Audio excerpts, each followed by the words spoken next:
If you've ever wondered what it feels like to walk straight into the Wild West, gunfights, silver mines, legends, and all, then buckle up. Today, we're taking you inside Tombstone, Arizona, and trust me, this trip surprised us in the best ways. Welcome to Going the Extra Mile. We spend the day exploring the most iconic town in American history, and we're sharing everything that you need to know. What's fun, what's family friendly, and what we do differently next time, so let's jump right in. Our first stop was the Birdcage Theater, built in 1881 and famous for being part theater, part saloon, and part brothel. It's the kind of place where walls feel alive with stories, because they are. Inside, you'll see original artifacts, bullet holes, and hear tales of legends like Wyatt Earp and Doc Holliday. The guys keep everything PG, but after a few glances around the room, I decided it was best for me and the kids to step outside while the rest of our group stayed to hear the full history talk. Outside is actually kind of perfect. There's a shaded seating area with cooling misters going on to keep you cool in the Arizona summer heat. From there, we wandered down Tombstone's Main Street, and honestly, there's so much to see, shop, and eat. Each storefront feels like a different moment of time. But there's something important to note. Tombstone has multiple theatrical gunfights throughout the day. Well, good afternoon, folks. Howdy. My name is Milton Edwin Joyce, but you can call me Milt. Now, We were trying to find the famous OK Corral outdoor show, the one with stadium seating. Instead, we got funneled into an indoor saloon play and gunfight. It was fun, but just take a note that a few of the paintings inside weren't exactly family friendly. Nothing extreme, but enough that I'd recommend the show for older teens and adults, not really younger kids. So if you're traveling with a family or really conservative like we are, double check which gunfight you're headed into before buying tickets, and check around for the artwork. you know what? I remember you. A whole line of drunken idiots over there. Want to go blend in. Nah. And now for the highlights of our entire trip, the Good Enough Mine Tour. This is hands down the best part of our day. 10 out of 10, absolutely worth every single penny. Our tour guide, who is an older gentleman, was so engaging, funny, and incredibly knowledgeable. He taught in a way that made all of us, kids and adults, excited to learn. The tour itself is a light walk down the mine. Nothing strenuous, but closed-toe shoes are recommended for everyone, but required for kids. Before our tour begins, there's a small little farm with animals that you can pet. They also provide hard hats, and there's a little gold mining play area where kids can explore while waiting for the tour to start. It's such a thoughtful setup for families. Inside the mine, you'll learn about geology, the mining process, the history of the silver boom that put Tombstone on the map. The guide made everything feel alive, like we were stepping back into the 1880s. Hit the drill steel and turn it a quarter of a turn. They would do this. That hole would be a wooden head frame.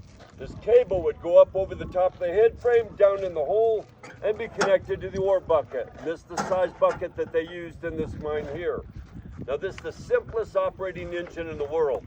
You have a boiler here with the steam line coming in here. This is the exhaust. You want the bucket to go up, you push it that way. $600,000. In today's money, each man received $18.4 million.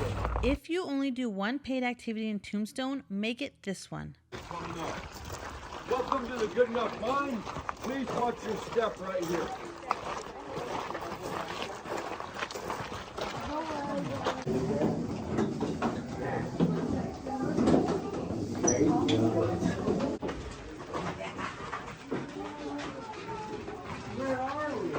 Now the silver, I'll explain later how it's processed to get that nice white metal you know is silver, and I'll explain that process to you.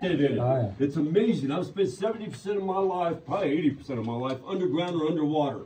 I love it down here because you never know what you're gonna see. And right here, you're in an incredible geological formation called a fissure. A fissure is a giant crack in the earth. It's usually split because it's the fruit on the outside of the tree. The sunlight hits on it, increases the fluid or warms the fluids up in there. They expand and the skin can't hold it. Well, see, the earth does the same thing. We have incredible rivers as deep as 7 miles below the surface. That's right, nothing you walk on solid. It's incredible. But as deep as 7 miles below the surface, we have giant rivers. And those rivers down there, lots of times they get in their magma, it warms up, it expands, and sometimes the earth crust can't hold it, so it cracks. Well, that crack comes from right through here, comes right through there, and right down through there. Now you see that board right there. Yeah. All you kids, you ever see a movie where they had an earthquake and you see the needles moving on it? That's called a seismograph. That tells us what the movement of the earth is doing. Well, in the 1800s, they didn't have electricity or computers. So what they did is they took a board and they wedged it up into the fissure. See where my shadow is pointing? Yeah. They wedged it up into the fissure at an angle from 2 points that they could measure from. If that board swung down any, they knew there was movement down here. They had to do a better inspection of the mine. If it was laying on the ground, none of this was hollow. The only reason this is missing between you and me, silver. Silver up here, up there, way back in right here. That crack comes down, goes all the way down this drift here. You can see how that crack's filled up with minerals. That's called replacement mineral. If it's something we could mine, it's just a play on words. It'd be called replacement ore. Okay, so it's just a play on words there. Now, how does the depth is a beautiful gypsum box crystal or butterfly crystal.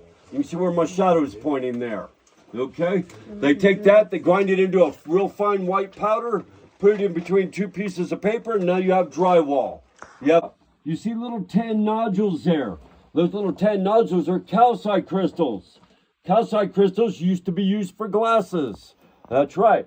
However, it's only a hardness of about 5.5 to 6.5, so it can scratch. So now most of them have gone to a hard. And that's a wrap for our day in Tombstone, Arizona. From historic theaters to dusty streets to an unforgettable mine tour, this town is packed with stories and experiences for all ages. Just remember to plan to spend several hours here to really enjoy the atmosphere. Bring snacks, comfy shoes, lots of water, and plenty of sunscreen. You'll thank yourself later. If you enjoyed coming along with us, please hit that like button, subscribe, and tell us where we should explore next.